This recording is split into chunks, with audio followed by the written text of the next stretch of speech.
Okay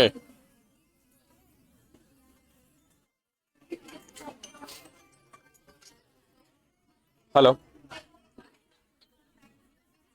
हाँ हाँ भेज दीजिए भेज दीजिए। ओके ओके भेज दीजिए। हाँ अरे फिल्टर लगाओ, ये तो बहुत जरूरी है।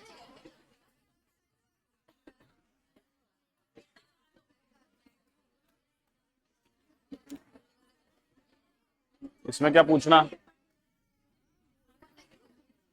देखिए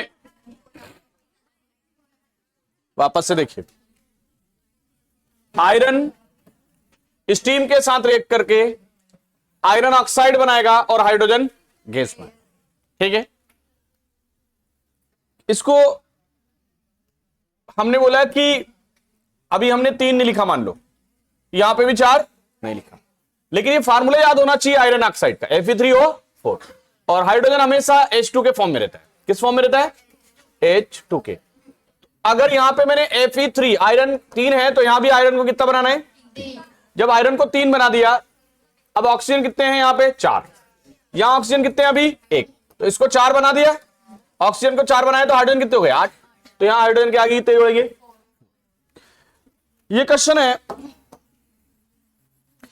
क्वेश्चन नंबर 2 है वहां पर कि कैल्शियम वाटर के साथ रिएक्ट करके क्या बनाता है? कैल्शियम हाइड्रोक्साइड और हाइड्रोजन के। कोई भी मेटल वाटर के साथ रिएक्ट करेगी तो क्या बनाएगी? हाइड्रोजन गैस और हाइड्रोक्साइड। ओके, आयनिक कंपाउंड क्या होते हैं? तो ऐसे कंपाउंड जो इलेक्ट्रॉन डोनेट करते हैं। क्या डोनेट करते हैं? जैसे इसका एटॉमिक नंबर 11 है, इसके पास प्रोटॉन 11 है तो इलेक्ट्रॉन भी 11। तो पहली सेल में 2 इलेक्ट्रॉन जाते हैं, दूसरी में 8, तीसरी में 8 जाएंगे, लेकिन अभी इसके पास कितने बचे? 1। तो ये 1 इलेक्ट्रॉन डोनेट कर देगा किसको? क्लोरीन को। तो ये बनाएगा NaCl। तो NaCl एक आयनिक कंपाउंड है। ऐसे कंपाउंड जो इलेक्ट्रॉन के ट्रांसफर से बनते हैं उनको कौन से कंपाउंड कहते हैं? Ionic compound. ओके, कैल्शियम एक ऐसी मेटल है जो वाटर में डालने पर तैरने लगती है। क्या करने लगती है? फ्लोट करने लगती है। क्यों? क्योंकि हाइड्रोजन गैस के बबल्स बनाती है और बबल्स इस मेटल के बेस से चिपक जाते हैं, जिससे वो तैरने लगती है। ऐसे ही मैग्नीशियम भी तैरने लगती है, लेकिन किस वाटर में नहीं तैरेगी? कोल्ड। और कैल्शियम कोल्ड में भी फ्लोट करेगी और हॉट में भी। कुछ ऐसी मेटल है, the metal that melt on, ये लाइन नोट्स में नहीं होगी, लिखो। हथेली पर रखने पर भी पिघल जाएगी।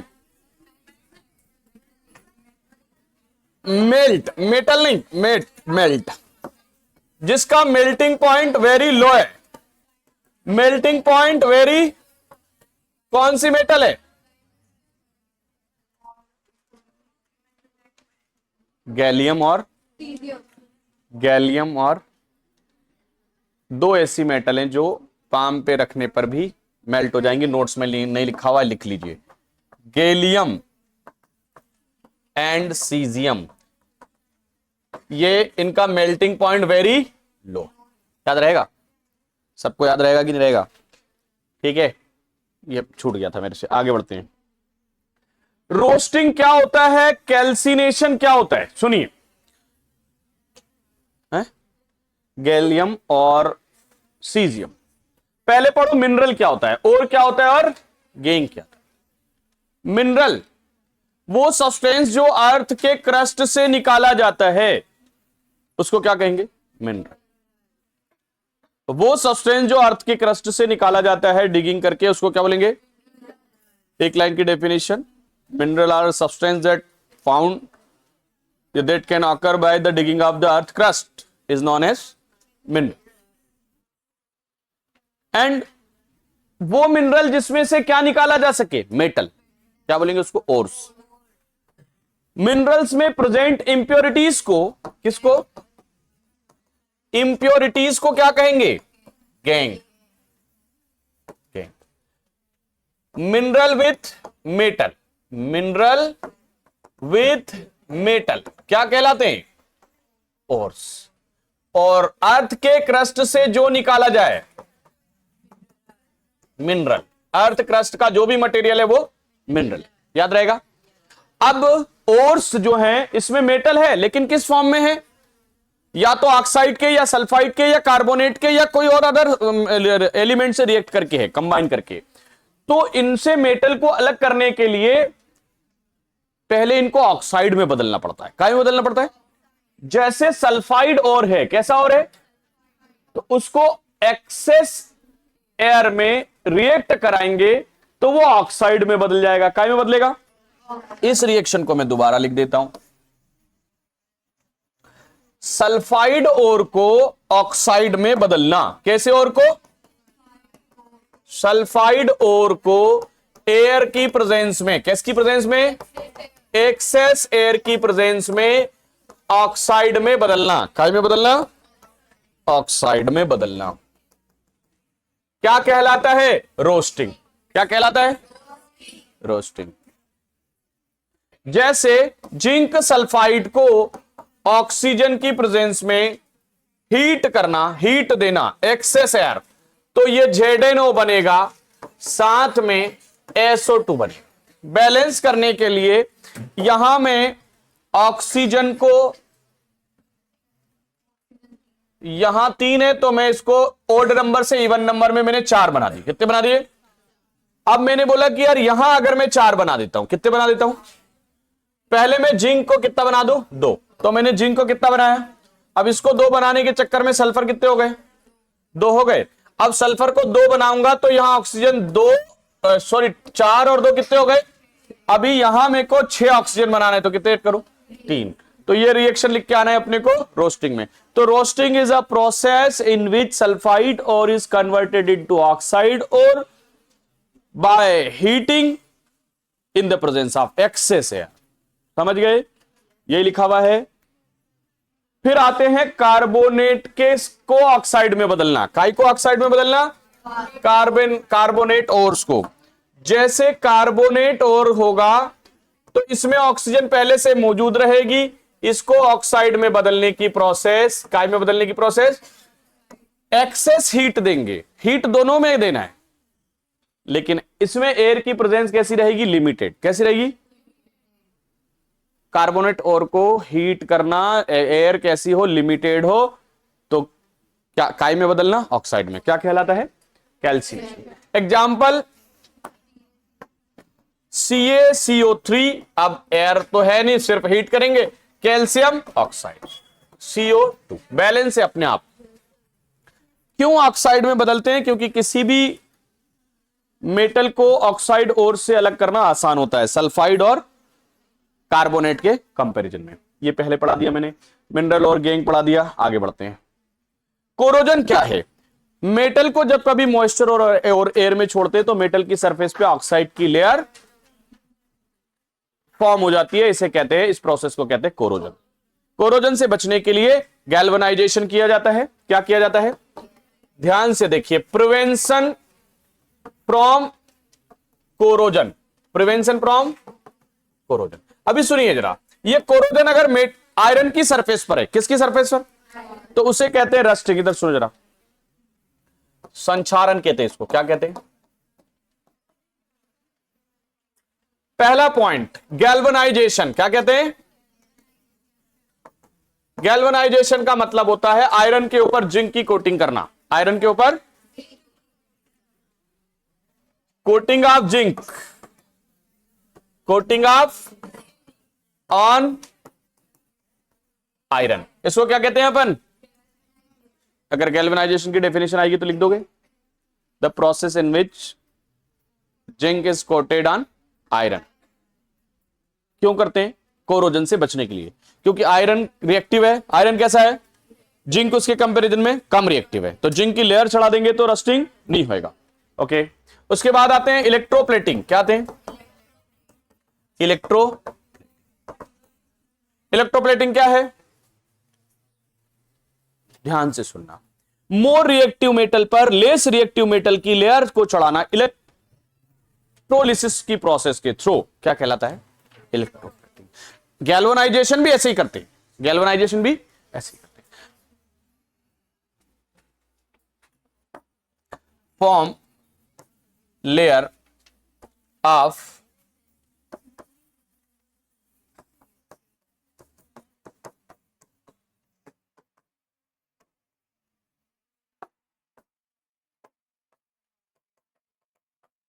नोट्स में कहीं लिख लो।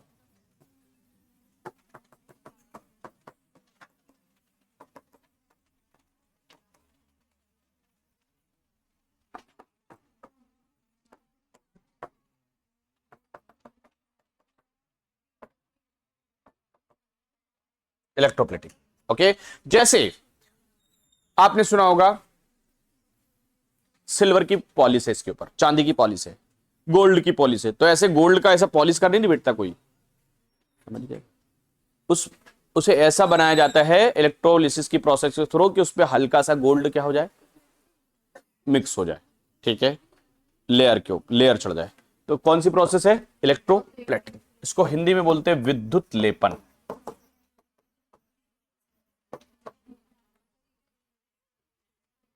अधिक क्रियाशील धातु के ऊपर कम क्रियाशील धातु की परत चढ़ाना, लिख लोगी? अधिक क्रियाशील धातु के ऊपर कम क्रियाशील धातु की परत चढ़ाने को क्या कहते हैं? Electrolysis process. हो गया?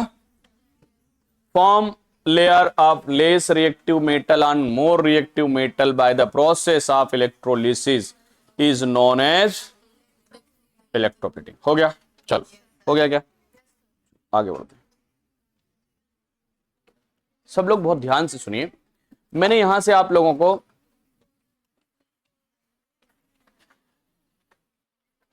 कुछ छोटे छोटे क्वेश्चन है। एलॉय क्या है?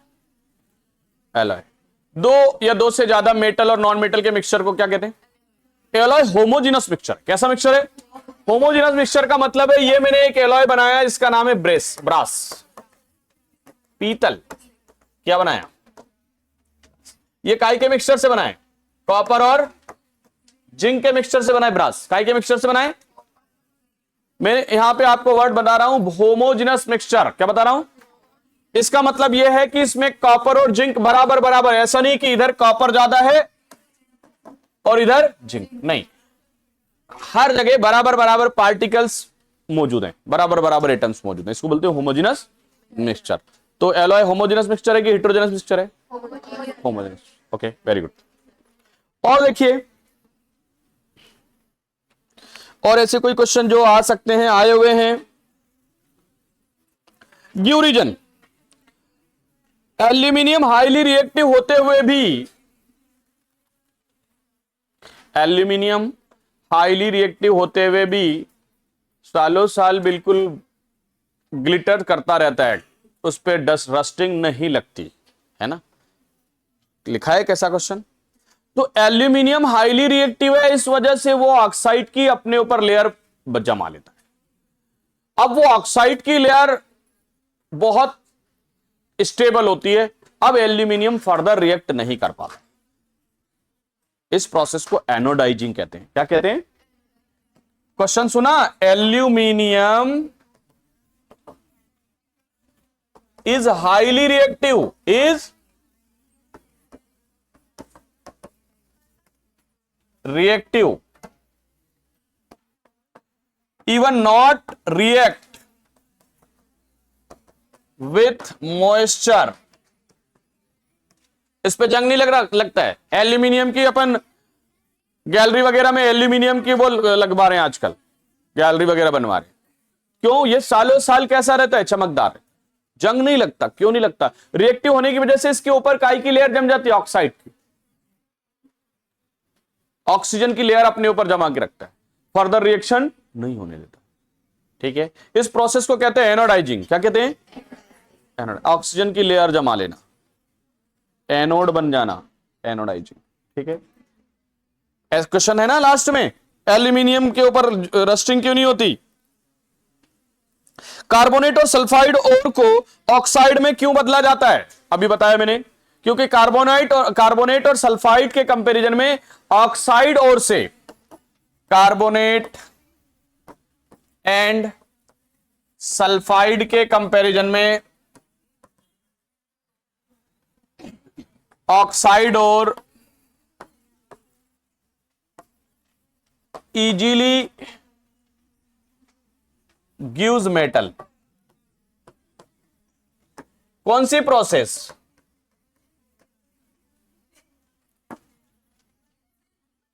रिडक्शन। देखो भैया, ये ZnO है, इसमें से ऑक्सीजन हटा देंगे तो ऑक्सीजन का लॉस होना क्या कहलाता है? रिडक्शन। लॉस ऑफ ऑक्सीजन क्या कहलाता है? रिडक्शन। समझ गए? तो सल्फाइड और कार्बोनेट और की बजाय मेटल किससे मिलेगा हमको? ऑक्साइड और से, रिडक्शन की प्रोसेस से। पूरा चैप्टर हो गया। कहीं कुछ बचा है इसमें कि ये वाला टॉपिक नहीं आ रहा हमको? चलो, बचा हो तो मेरे को कल बताइएगा। अभी सीधे सीधे निकालो चैप्टर नंबर 4 जल्दी। बहुत अच्छा चैप्टर है, chapter number 4, carbon and it's. जो क्वेश्चन आ सकते हैं किसी भी बोर्ड में पढ़ा दूंगा मैं अभी, ठीक है? बहुत शॉर्ट में, जल्दी जल्दी देखो, मतलब आज और कल की क्लास में कंप्लीट होगा ये। कार्बन का एटॉमिक नंबर, कार्बन का 6। अब कुछ लोग बोले ये क्या चीज होती है? तो पीरियोडिक टेबल में जिसमें एलिमेंट रखे हुए हैं छठे नंबर पे। क्यों है छठे नंबर पे? जैसे तुम्हारी सीट पोजीशन फिक्स है ना, यहां पे तुम्हारी फिक्स है क्या? कहीं भी रख सकते हैं, लेकिन कार्बन की पोजीशन छठे पे ही है। क्यों है? क्योंकि इसके एटम के अंदर 6 प्रोटॉन हैं। कितने प्रोटॉन हैं? इसलिए इसको कौन सी पोजीशन पे रखेंगे? छठे पे। और प्रोटॉन यानी पॉजिटिवली चार्ज पार्टिकल इसके अंदर 6 हैं, तो इलेक्ट्रॉन भी कितने होंगे? 6। इसका वैलेंसी कितनी है? देखो, जब 6 है तो पहली सेल में 2 इलेक्ट्रॉन जाएंगे, दूसरी सेल में 4, तो वैलेंसी कितनी है? वैलेंसी ऑफ कार्बन कितनी हो गई? याद रहेगा? 2 बातें याद रहेगी सबको। टेट्रा वैलेंसी है। कितनी वैलेंसी है? 4 वैलेंसी को क्या कहते हैं? Tetra valency. याद रहेगा? कार्बन की वैलेंसी कितनी है? 4। Tetra valency. कोई डाउट है यहां तक? तो अब इसका मत, एक और बात, ऑक्टेट कंप्लीट करने के लिए इसको कितने इलेक्ट्रॉन चाहिए? 4। तो या तो 4 चाहिए या 4 डोनेट कर, या तो 4 चाहिए, डोनेट करते हैं। तो ये ना तो 4 एक्सेप्ट करता है ना 4 डोनेट करता है। एक्सेप्ट क्यों नहीं करता? पहले सॉरी, देता क्यों नहीं है? क्योंकि जब इसका स्ट्रक्चर बनाएंगे तो पहले कौन बनेगा? न्यूक्लियस। कौन बनेगा? और न्यूक्लियस में कितने प्रोटॉन है? 6। कितने प्रोटॉन है? अभी पहली सेल में कितने इलेक्ट्रॉन इसके पास? 2। दूसरी सेल में कितने इलेक्ट्रॉन है इसके पास? 1 2 3 और 4। इलेक्ट्रॉन कैसे चार्ज होते हैं? नेगेटिवली। कैसे चार्ज होते हैं? नेगेटिवली। ये पॉजिटिव, ये न्यूक्लियस इसको स्ट्रांगली पकड़ के रखा है। न्यूक्लियस ने कैसे पकड़ के रखा है? किसको? 4 इलेक्ट्रॉन, क्योंकि न्यूक्लियस से पास ही है, दूसरी सेल में ही है। कहां है? तो ये 4 इलेक्ट्रॉन दे नहीं पाए, क्योंकि कैसे पकड़ के रखा है न्यूक्लियस ने? स्ट्रॉन्ग। ठीक है। अब ले क्यों नहीं पाएगा? जब स्ट्रांगली पकड़ रखा है तो लेना चाहिए ना, इसको एक्सेप्ट कर लेना चाहिए ना। 4 इलेक्ट्रॉन एक्सेप्ट कर लेना चाहिए। ठीक है। तो 4 इलेक्ट्रॉन एक्सेप्ट इसलिए नहीं कर पा रहा है क्योंकि, ध्यान से सुनना, यहां जब हम इसको ऑर्बिटल की बात करेंगे, किसकी बात करेंगे, तो वो 4 इलेक्ट्रॉन यहां इजीली फिट नहीं बैठ पाते इसके ऑर्बिटल में। 4 इलेक्ट्रॉन आसानी से फिट तो ना तो लेगा ना देगा। तो फिर क्या करेगा? पेयरिंग करेगा। क्या करेगा? पेयरिंग या शेयरिंग ऑफ इलेक्ट्रॉन्स। और पेयरिंग और शेयरिंग करके जो इलेक्ट्रॉन की पेयरिंग और शेयरिंग करके जो कंपाउंड बनते हैं, उन कंपाउंड को क्या कहते हैं? And form covalent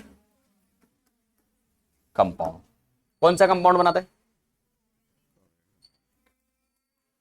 covalent compound के बीच बॉन्ड कौन सा बनेगा? Covalent bond. कोवेलेंट कंपाउंड के बीच कौन सा बॉन्ड बनेगा? ओके। कैसे होगा पेयरिंग शेयरिंग? कैसे होगी? जैसे देखो, ये कौन है? कार्बन की वैलेंसी कितनी है? 4 वैलेंसी होने का मतलब मैं इसके चारों, इसके आउटर मोस्ट सेल में 4 इलेक्ट्रॉन है, तो मैं कार्बन के चारों तरफ अगर 4 इलेक्ट्रॉन लिख दूं, ये क्रॉस, ये इलेक्ट्रॉन बना रहा हूं मैं, ये इसका मतलब ये है कि ये इलेक्ट्रॉन पार्टिसिपेट करेंगे पेयरिंग में, काय में, शेयरिंग या पेयरिंग में। अब इनने बोला देखो मेरे पास 4 इलेक्ट्रॉन है, पर मैं ना तो दूंगा ना किसी से लूंगा, मैं लेना देना नहीं करूंगा, परमानेंट दीजिए। हाँ, लेकिन ऑक्टेट तो कंप्लीट करना है ना, क्या कंप्लीट करना है? तो ये बोलता है कि अपन एक काम करते, पेयरिंग कर लेंगे, भैया मेरे इलेक्ट्रॉन तू यूज कर लेना, तेरे इलेक्ट्रॉन, ताकि क्या हो जाए, स्टेबल तो हो ना कम से कम। तो ये 4 हाइड्रोजन, एक हाइड्रोजन एक इलेक्ट्रॉन लेके आएगा, एक हाइड्रोजन एक हाइड्रोजन एक हाइड्रोजन। किसी को पूछना हाइड्रोजन एक इलेक्ट्रॉन क्यों लेके आएगा? क्योंकि हाइड्रोजन के पास एक इलेक्ट्रॉन है। हाइड्रोजन के पास, जैसे कार्बन के पास कितने होते हैं? 4। या कार्बन के टोटल इलेक्ट्रॉन तो कितने हैं? 6 हैं, और आउटर मोस्ट में कितने हैं? 4। हाइड्रोजन के पास टोटली कितने होते हैं? 1। और सेल में भी कितने होते हैं? 1। पहली सेल में कितने चाहिए रहते हैं? 2। तो हाइड्रोजन को कितने चाहिए? 2 चाहिए। तो इन्होंने कहा भैया मेरे को तो 2 ही चाहिए। तो ऐसे करके कितने हाइड्रोजन आ जाएंगे? जिनको कितने चाहिए? 2।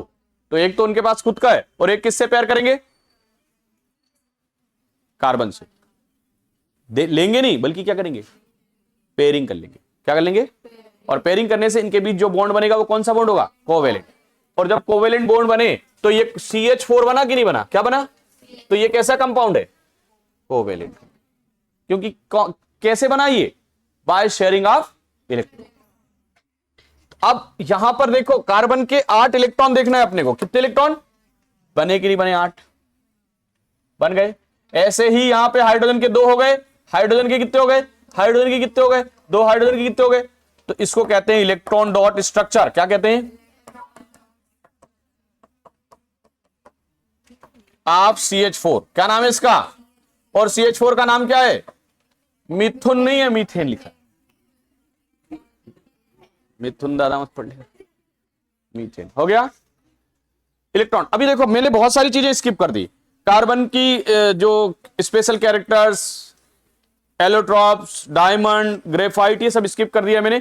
इसको हम कल पढ़ेंगे, क्योंकि इलेक्ट्रॉन डॉट स्ट्रक्चर के ऊपर एग्जाम में क्वेश्चन आना है, मतलब आना है। हाइड्रोकार्बन के ऊपर क्वेश्चन आना है, मतलब, इसलिए मैं पहले इलेक्ट्रॉन डॉट स्ट्रक्चर पढ़ा रहा हूं, हाइड्रोकार्बन पढ़ा रहा हूं, इतना ही होएगा आज। बाकी चीजें हम कल कर लेंगे। तो सबसे पहले आप हेडिंग डालिए इलेक्ट्रॉन डॉट स्ट्रक्चर। क्या हेडिंग डालेंगे?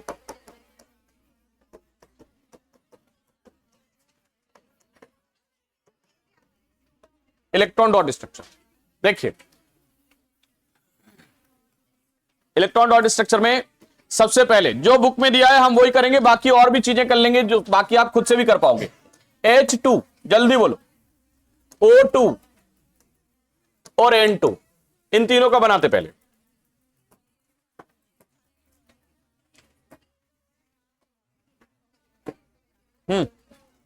मुझे जल्दी से बताओ, हाइड्रोजन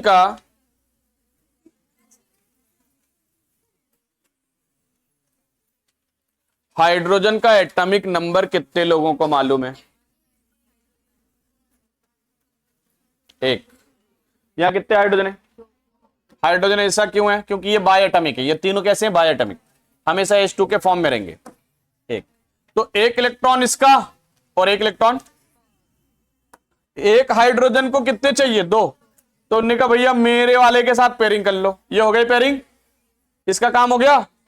इसका काम करना है, इसकी पेयरिंग हो गई। पेयरिंग कितने इलेक्ट्रॉन आए पेयरिंग में? 2। एक हाइड्रोजन 1 लाया, एक हाइड्रोजन 1। पेयरिंग कितने की हो गई?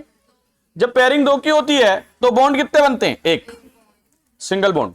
ये बॉन्ड है, ये जो लाइन है ये किसको क्या बोलते हैं? बॉन्ड। ठीक है। अरे बॉन्ड है 2 इलेक्ट्रॉन के बीच में जिससे ये बंधे हुए हैं। ठीक है।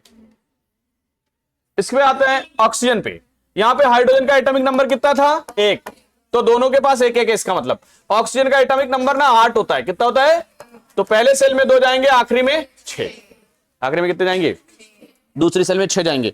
दूसरी सेल के अंदर 8 इलेक्ट्रॉन होना चाहिए। कितने इलेक्ट्रॉन होना चाहिए? 8 इलेक्ट्रॉन होंगे तो एटम सेटिस्फाई हो जाएगा, स्टेबल हो जाएगा। कैसे हो जाएगा? स्टेबल। उसकी आत्मा को शांति मिल जाएगी। स्टेबल नहीं होएगा। स्टेबल होने के लिए क्या करना पड़ेगा? या तो किसी को इलेक्ट्रॉन देना पड़ेगा, किसी को इलेक्ट्रॉन। तो यह ना तो देगा ना, क्या करेगा? पेयरिंग करेगा। तो अब इसको कितने की पेयरिंग करना पड़ेगी? 2 की। क्यों 2 की? क्योंकि 6 को 8 बनाना है, कितने चाहिए? 6 को 8 बनाना कितने चाहिए? इसलिए 6 की पेयरिंग नहीं होगी, बल्कि तो यहां तो 1 था तो 1 की पेयरिंग करी थी, क्योंकि इसको कितने बनाना था? 2। पहली सेल में कितने होते हैं? पहली सेल में 2 हो जाएंगे, इसका काम खत्म हो जाएगा। ठीक है, सुन लिया सबने? क्लियर है? अभी मैंने यहां पर O2 है तो कितने ऑक्सीजन बनाऊंगा? कितने ऑक्सीजन बनाऊंगा? इसके चारों ओर अपने को कितने बनाना पड़ेंगे? 6। 2 2 4 और 2 6। ये वालों को मैंने अलग क्यों बनाया है? ये पेयरिंग करेंगे इसलिए इनको अलग बनाया है। ऐसे ही 2 2 4 और पेयरिंग करने वालों को थोड़ा अलग बना। ये 6, दोनों के 6 6 हो गए। दोनों के 6 क्यों बना रहे हैं मालूम है? क्योंकि इसके आउटर मोस्ट में 6 इलेक्ट्रॉन है और इसको ऑक्टेट कंप्लीट करने के लिए 8 चाहिए। 8 बनाने तो 2 चाहिए। क्लियर है? इसलिए लिखेंगे 6, लेकिन पेयरिंग में कितने लिखेंगे? तो देखो 6 हो रहे, 2 2 4 और 2 6। अब एक ऑक्सीजन के पास अगर अपन देखें तो 8 हो गए। देखो हो गए 8। इसके पास भी देखो हो गए 8। अभी कितने पेयरिंग में कितने इलेक्ट्रॉन आ रहे? 4 आ रहे। तो बॉन्ड कितने बनेंगे? डबल। ऑक्सीजन के बीच कितने बॉन्ड बन गए? डबल। ओके, ये सर्कल बनाने में किसी कोई प्रॉब्लम आएगी? नहीं आएगी। वेरी इंपॉर्टेंट है। नाइट्रोजन, कितने नाइट्रोजन लिखो यहां पे? 2। नाइट्रोजन का एटॉमिक नंबर कितना होता है? पहले सेल में 2, दूसरे में 5। इसको 8 बनाना कितने की जरूरत है? कितने की जरूरत है? मतलब पेयरिंग कितने की होगी? 3 3। कितने की पेयरिंग होगी? और 3 की पेयरिंग होगी तो बॉन्ड भी कितने बनेंगे? ट्रिपल। समझ आ गया? अब कैसे पेयरिंग होगी? अब अपने को इनके चारों ओर कितने बनाने? 5 बनाने। तो 2 यहां बना दो। पेयरिंग के लिए कितने चाहिए? 3 चाहिए। तो 1 2 और 3। इसमें भी कितने चाहिए पेयरिंग के लिए? 3। तो 2 यहां बना दो, 3 कहां रख लो? सामने, क्योंकि इनकी क्या होगी? पेयरिंग। अब देखो पेयरिंग करेंगे तो एक के पास कितने होना चाहिए? 8। ये एक के पास 8 हो गए। उन्होंने कहा देख 3 में रखूंगा जब मेरे को जरूरत लगेगी। तो ऐसे करके इनके बीच बॉन्ड बन गया। कितने इलेक्ट्रॉन है? 6। तो कितने बॉन्ड आ गए? 3 से ज्यादा बॉन्ड पॉसिबल, 3 से ज्यादा पेयरिंग भी पॉसिबल। ज्यादा हो जाएंगे तो ऑक्टेट से भी ओवर रूल हो जाएंगे, मतलब 8 से भी ज्यादा इलेक्ट्रॉन हो जाएंगे। इसलिए 3 से ज्यादा बॉन्ड पॉसिबल नहीं है। बोलो समझ में आई इतनी पिक्चर? अरे आई कि नहीं आई? इधर सबको जो बहुत देर से बात कर रहे हैं उधर लास्ट में, और जो बच्चे सो गए उनको भी आगे समझ में? कहां से आ जाएगा? सोए हुए को कैसे आ जाएगा? अरे यार, जो सो जाते हैं उनको कैसे आ जाएगा? हैं? CH4, इसका नाम मीथेन है। क्यों मीथेन है अभी पढ़ते हैं। इसका नाम मीथेन क्यों है? CH4 का इलेक्ट्रॉन डॉट बना दिया मैंने। अभी बनाया कि नहीं बनाया? बनाया ना। फिर आते हैं C2H6। किस पे आते हैं? इसका नाम ईथेन है। ईथेन क्यों है अभी बात करते हैं। ईथेन क्यों है इसका नाम? इसका इलेक्ट्रॉन डॉट बना रहे हैं अपन। क्या बना रहे हैं? कितने कार्बन नजर आ रहे हैं आप लोगों को? बोलो। 1 कार्बन 2 कार्बन हो गए। 2 कार्बन। हर एक कार्बन के चारों ओर कितने रखेंगे अपन? 4। तो 1 2 3 4। इसके पास कितने रखेंगे? 4 इसके पास रखो। 1 2 3 4 रख लिए। 4 4। अब हम देखेंगे हमें हाइड्रोजन कितने जोड़ने? तो 3 इसके साथ जोड़ दो। 3 इस कार्बन के साथ और 3 इस कार्बन के साथ। समझ गए? तो इनका क्या काम है? ये एक दूसरे के साथ जुड़े हुए हैं, कार्बन कार्बन के साथ। बोलो हो गए 8। चेक करो 8 हुए कि नहीं हुए? 2 2 4 2 6 2 8। अभी उसके लिए 8 काउंट करो। हो गए। और हर एक हाइड्रोजन के कितने करने? हर एक हाइड्रोजन के 2। हर एक हाइड्रोजन के 2। हर एक हाइड्रोजन के पास कितने इलेक्ट्रॉन? हर एक हाइड्रोजन के पास 2 इलेक्ट्रॉन। तो काय का स्ट्रक्चर बना दिया अपन ने? ईथेन का। अब देखो कार्बन कार्बन के बीच कितने इलेक्ट्रॉन है? 2। तो सिंगल बॉन्ड बनेगा। कार्बन हाइड्रोजन के बीच भी, कार्बन हाइड्रोजन के बीच भी, कार्बन हाइड्रोजन के बीच सिंगल। इसको बोलते हैं स्ट्रक्चर। क्या बोलते हैं? Bond structure. क्या बोलते हैं इसको? क्योंकि बॉन्ड से जुड़े हुए हैं, इसको बोलते हैं बॉन्ड स्ट्रक्चर। क्या बोलते हैं? या सिर्फ स्ट्रक्चर? बॉन्ड स्ट्रक्चर या फिर और इसको बोलते हैं dot structure, electron dot structure. क्या बोलते हैं इसको? इलेक्ट्रॉन डॉट तो मैंने मोस्टली जो आया है अभी तक वो बताया आपको, इलेक्ट्रॉन डॉट स्ट्रक्चर। अभी इथीन और इथाइन रह गया है, तो मैं जब हाइड्रोकार्बन अभी आपको बता दूंगा तब आपको पता चल जाएगा हाइड्रोकार्बन क्या होता है। बहुत ध्यान से सुनते जाना। हाइड्रोकार्बन ऐसे कंपाउंड जो कार्बन और हाइड्रोजन से बने हों, ऐसे कंपाउंड जो, उसको क्या बोलते हैं अपन? याद रहेगा? ऐसे कंपाउंड जो काय से बने? Carbon and hydrogen. ये कैसे कंपाउंड होते हैं? कोवेलेंट कंपाउंड होते हैं, क्योंकि इनके बीच कैसा बॉन्ड बनता है? अरे यार, इनके बीच कोवेलेंट बॉन्ड होता है, इसलिए ये कोवेलेंट कंपाउंड है। ठीक है, कितने लोगों को समझ आ गई बात? अब इनके टाइप्स पे आते हैं। काय पे आते हैं? तो पहले ये होते हैं सैचुरेटेड हाइड्रोकार्बन। कौन से? सैचुरेटेड और अनसैचुरेटेड, हिंदी में असंतृप्त, और इधर, ठीक है। अब सैचुरेटेड कौन है?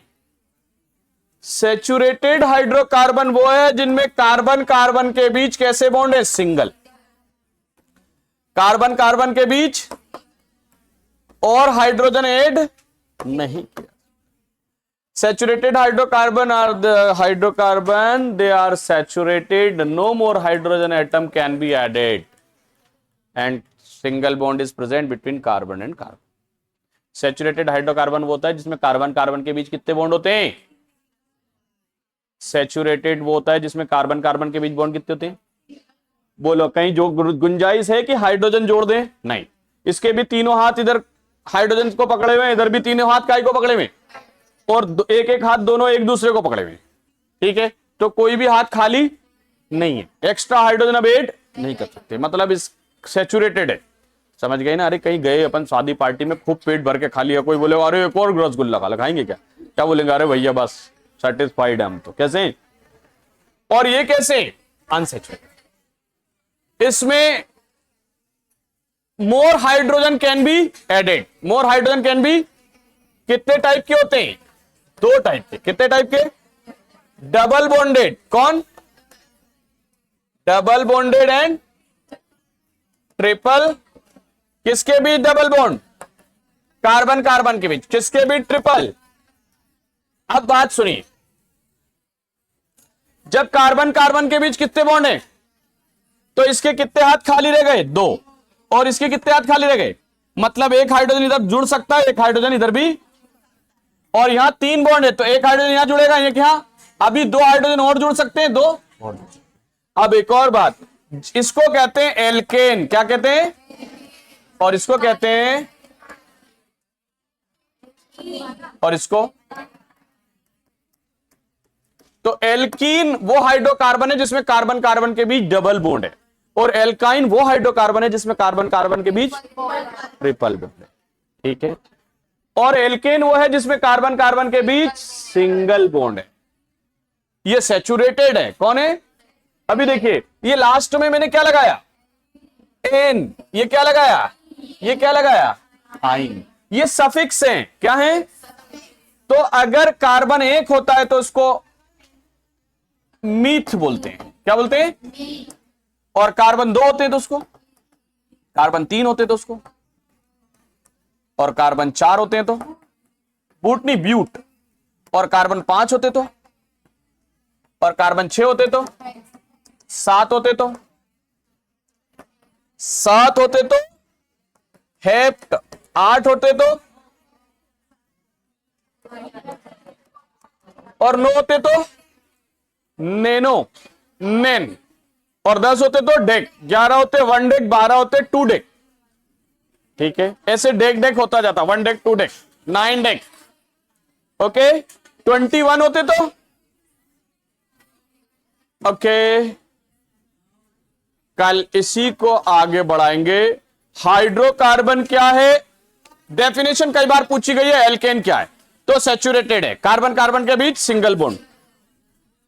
एल्काइन कौन है, तो अनसैचुरेटेड है, कार्बन कार्बन के बीच। एल्काइन कौन है, अनसैचुरेटेड, कार्बन कार्बन के बीच ट्रिपल बॉन्ड। इसके बाद जो बचा है उसको कंटिन्यू करेंगे। सब लोग बैठे रहें, चैनल को प्रमोट करें, ओके, और पढ़ाई करते रहें, ठीक है।